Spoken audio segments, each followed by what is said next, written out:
फिर बिरहा आप लोग सूरज जी से सुनिया, फिर हम एक बढ़िया से बिरहा सुना देते हैं।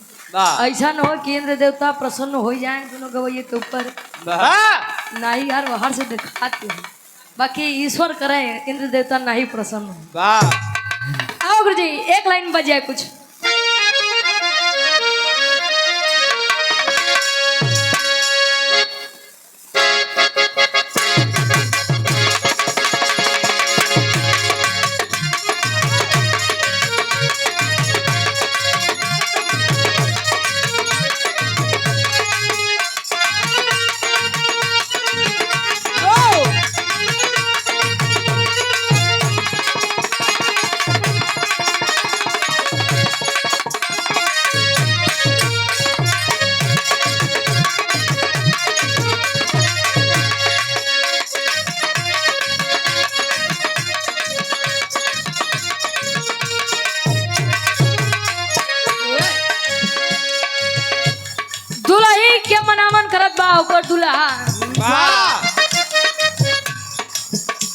जरूरी नहीं है गुरुजी कि हर बात क्या गलत है अर्थ बा। दुल्हावा अपने दुल्हिया के मनावन करत है। कैसे?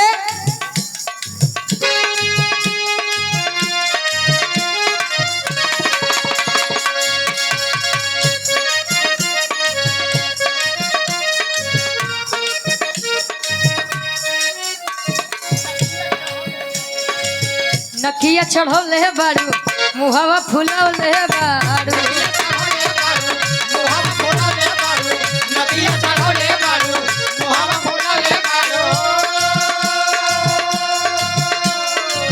नकिया चढ़ौले बारू मुहावा फुलौले बारू, काहे बिछौना गोरिया लगे बिछौले बारू, काहे बिछौना गोरिया लगे बिछौले बारू, काहे बिछौना गोरिया लगे बिछौले बारू,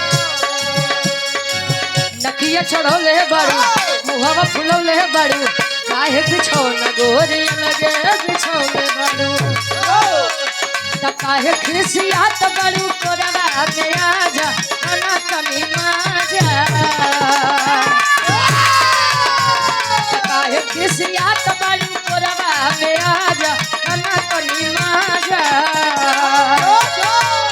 दुल्ही कहे का कहे राते बदन दिहला तुरे राजा, पका झोरे राजा, कमरिए में तीर बड़ा झोरे राजा, कमरिया में तीर बड़ा झोरे राजा, कमरिया में तीर बड़ा झोरे राजा, कमरिया में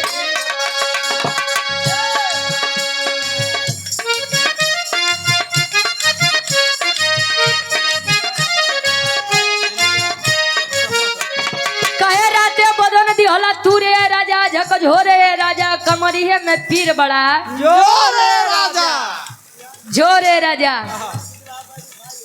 अच्छा दुल्हा इतनी बतिया से रिसियाई के गुसियाई के अच्छा बैग अपन पैक के निकल दी है।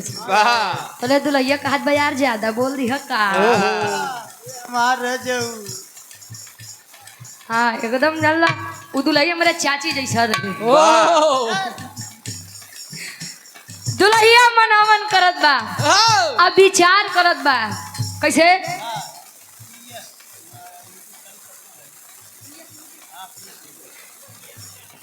पीएस बिरहा के डायरेक्टर साहब बड़े भाई हमारे पप्पू यादव जी, ये गार्जियन जी के द्वारा 100 रुपया बहुत बहुत धन्यवाद बा। आशीर्वाद के छाड़ी कीमत से अपने कला में कामयाब रहे। दुल्ही कहे कैसे? रेलिया बहरन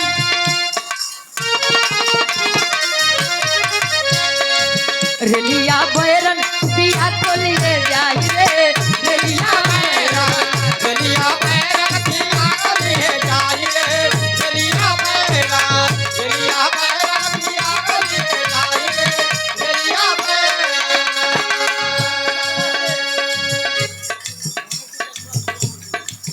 कहे रेलिया बहरन पिया को ले जाई रे, जोन टिकटवा से पिया मोरा जई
भाई के द्वारा 100 रुपया बहुत बहुत धन्यवाद भाई। ईश्वर करें कि दिन दुना रात चौगुना तरक्की हो।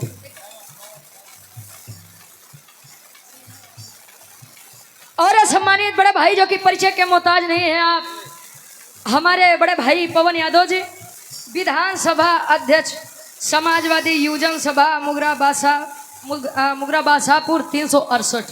पवन भाई के द्वारा ये सुंदर माला और 200 रुपए का सम्मान।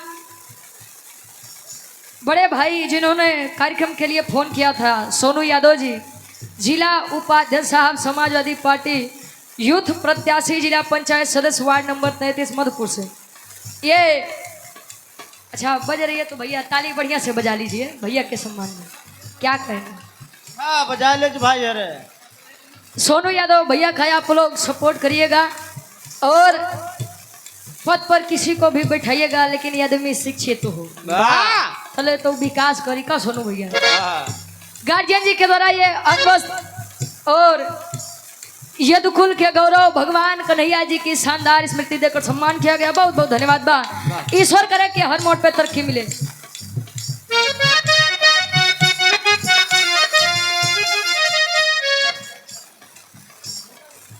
दुल्ही कहे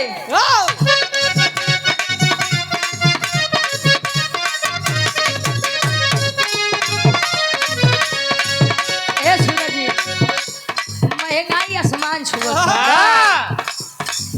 दुल्ही रहे अपने सैया जी से कहे, अरे जब ले न ले हम झुमका झुलनिया,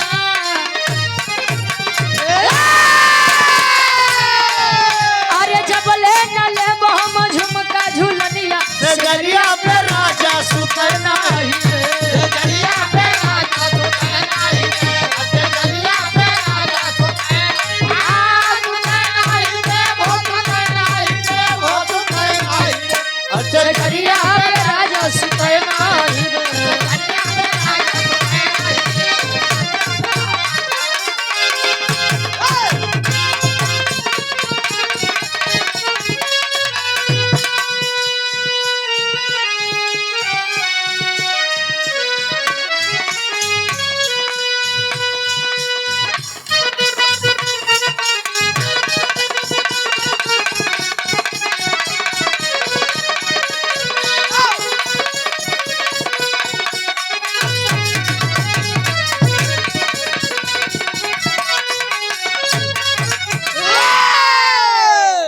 भक्ति भाव भजन धुन तराना क्या आनंद आप लोग ले लिया।